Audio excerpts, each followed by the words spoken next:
Hello बच्चों, मैं हूँ केमिस्ट्री वाला डॉक्टर प्रदीप जैना। आइए आज हम कुछ क्वेश्चंस करते हैं थर्मोडायनेमिक्स की, जो कि बेसिकली हम देखते हैं कि डेल्टा एच और डेल्टा यू के बीच में रिलेशनशिप क्या है। बच्चे देखो, पहला जो कि बेसिक जो फॉर्मूला होता है जिसके ऊपर आज हम क्वेश्चन सॉल्व करेंगे वो है ना, delta H is equal to delta U plus delta N C R T. Clear.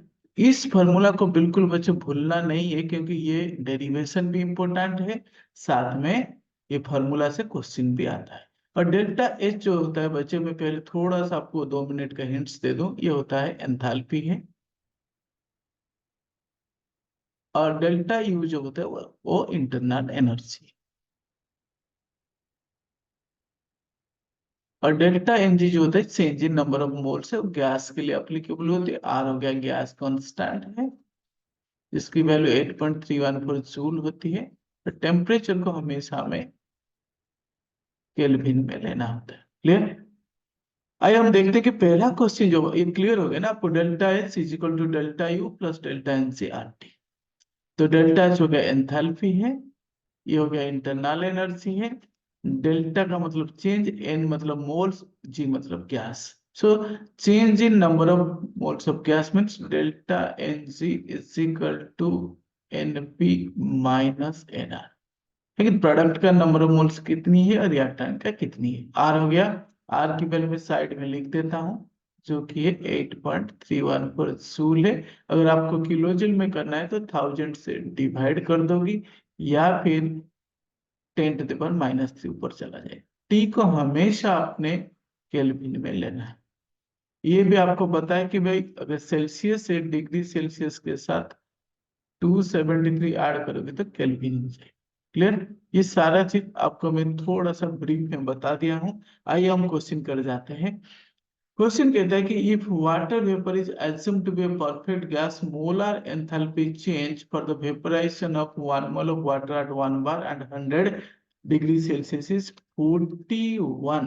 ध्यान से देखो, 41 किलो जूल है पर मोल।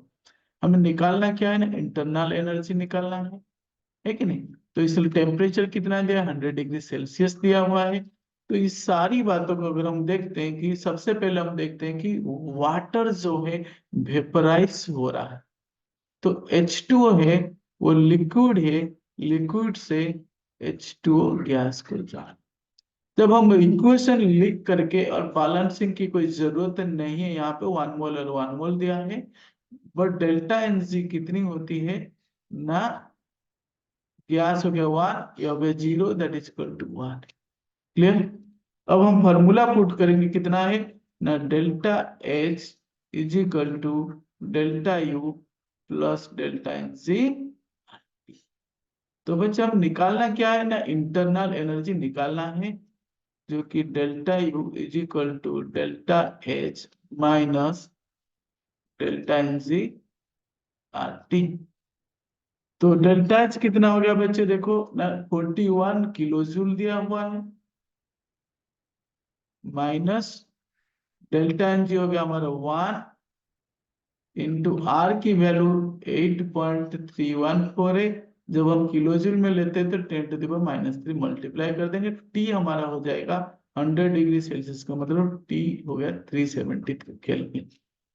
अच्छा, इस सारे को अगर हम सॉल्व कर देते हैं पूरे के पूरे में, सीधा आपको है कि नहीं, तो ये हो जाएगा 37.9 किलो जूल। क्लियर। तो ये क्वेश्चन आपको, ये बाकी कैलकुलेशन पार्ट आप ही का है कि वन तो वन ही रहेगा, खत्म हो गया। 8.314 डिवाइड बाई 1000 हो गया इंटू 370, जो भी होगा उसको 41 किलो जूल से, किलो जूल लेकिन माइनस कर दोगे तो दिस मच किलो जूल आ जाए। क्लियर। आइए हम सेकेंड क्वेश्चन की तरफ जाएंगे। सेकेंड क्वेश्चन में कुछ ऐसा ही है कि सेकेंड क्वेश्चन क्या कहता है ना, swimmer coming out from a pool is covered with a film of water weighing about 18 gram. How much heat must be supplied to evaporate this water at 298 Kelvin? Calculate internal energy। बच्चे यहाँ पर भी देखो कि internal energy calculation की बात कर रहा है, तो इसलिए टेम्परेचर दिया 373, और वेपराइजेशन दिया है तुम्हारा, एंथैल्पी ऑफ वेपराइजेशन मतलब डेल्टा एच दे दिया। तो इसीलिए आपको देखो टेम्परेचर तो सीधा 373 केल्विन हो गया। जो डेल्टा एच यहाँ पे दिया, वेपराइजेशन कितना दिया है तुम्हारा 40.66 किलो जूल दिया है। अब हमें क्या करना है कि ना यहाँ पर भी बच्चे देखो कि ये जो दिया है मोल में दिया है। देखो ध्यान से देखो, एंथैल्पी जो दिया है वो मोल में दिया है, पर मोल। तो इसीलिए हमारे पास जो है इक्वेशन है, तो 18 ग्राम वाटर को हमने क्या किया ना, लिक्विड है तो इसको 18 ग्राम H2O गैस में कन्वर्ट कर दिया। तो डेल्टा एन जी सीधा हमारा कितना, 1 - 0 दैट इज इक्वल टू, यहाँ देखो 1 है, यहाँ कुछ है कि नहीं, तो मोल में कन्वर्ट कर देंगे ना, क्योंकि ना mole is equal to given mass by molar mass है। तो 18 ग्राम दिया है by 18 that is equal to 1, तो 1 मोल हो गया। तो यहाँ पे गैस जो है 1 मोल है, यहाँ गैस नहीं है तो 0 है, तो 1 - 0 दैट इज इक्वल टू 1 हो गया डेल्टा एन। वो सीधा हमें निकालना क्या है, इंटरनल एनर्जी है। तो internal delta U is equal to delta S minus delta N सी।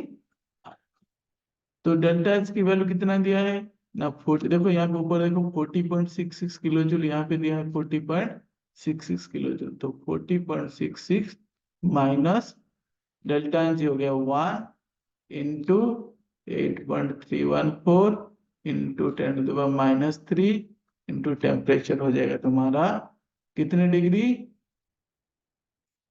ना, यहाँ पे क्या लिखा है, हाँ बेसिकली हम देखते 298 केल्विन दिया है यहाँ। देखो 298 केल्विन ऊपर दिया है, तो मैंने यहाँ पे लाके लिख दिया कि 298 केल्विन।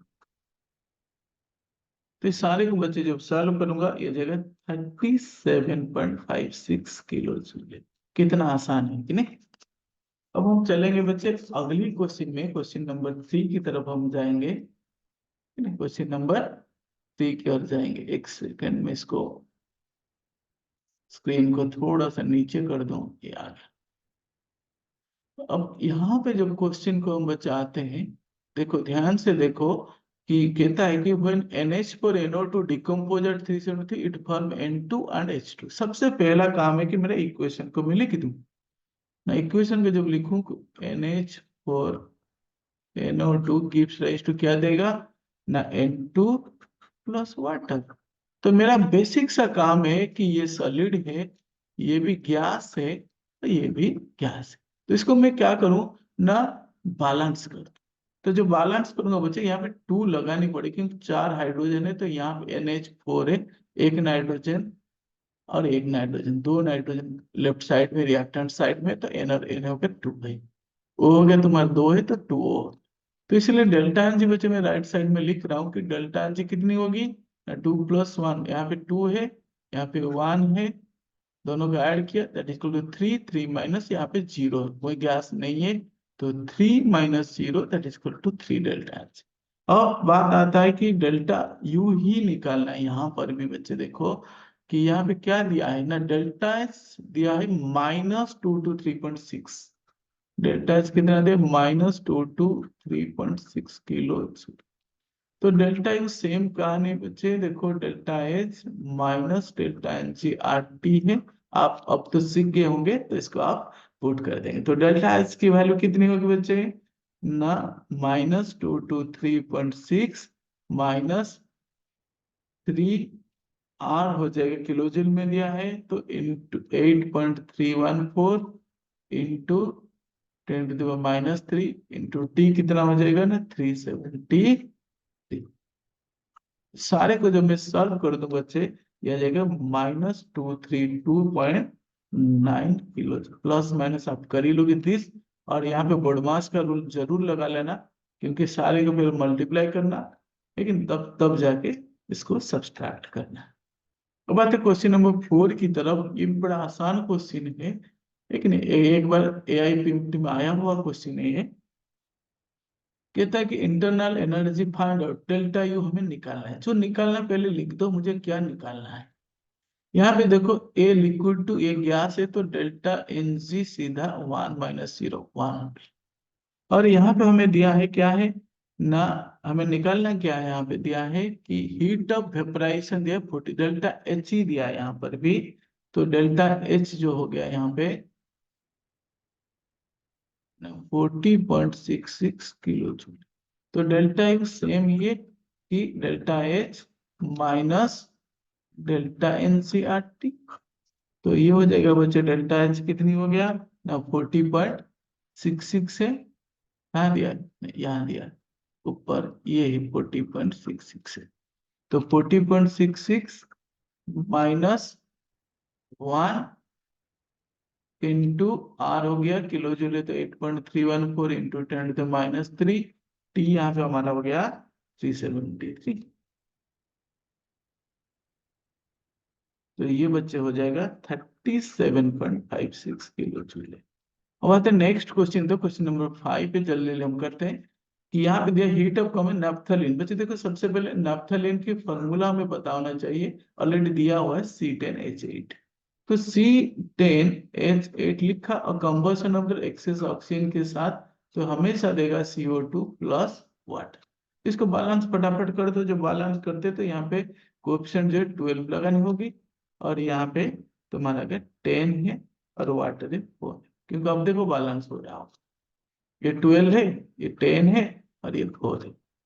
तो इसीलिए ये हो गया तुम्हारा सॉलिड है, ये गैस है, ये भी गैस है और ये लिक्विड है। सो डेल्टा एन फटाक से निकाल दो बच्चे, कितनी होगी ना 10 - 12, ना 10 - 12 दैट इज इक्वल टू -2। अब आएगा डेल्टा यू हमें दिया हुआ है ना कितना, ना ऊपर देखो -5.33 किलो जूल। क्लियर। अब मैं क्या करूंगा, सीधा डेल्टा एन जी भी निकल गया, डेल्टा यू निकल गया, अब डेल्टा एच निकलना है, तो delta U plus delta N G R T. और डेल्टा यू की वैल्यू कितनी होगी ना -5133, डेल्टा एन हो गया तुम्हारा -2 इंटू आर हो गया, अगर किलो जूल दिया है तो 8.314 इंटू 10⁻³ टी कितना दिया है ना 298 दिया है।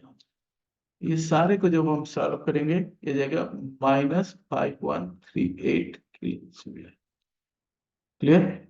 तो ये सारे very easy formula based question जो कि आपको 100% एग्जाम में आना है। अगर आपको है कि नहीं अच्छा लग रही चैनल है कि नहीं, मेरा पढ़ा अच्छा है कि नहीं, मेरे पढ़ाना अच्छा लग रहे, तो लाइक सब्सक्राइब और शेयर करना नहीं भूलना है, और केमिस्ट्री वाले को भी नहीं भूलना है। इसलिए God bless you. Thank you बच्चों, गॉड ब्लेस यू। हम मिलते हैं अगले वीडियो में।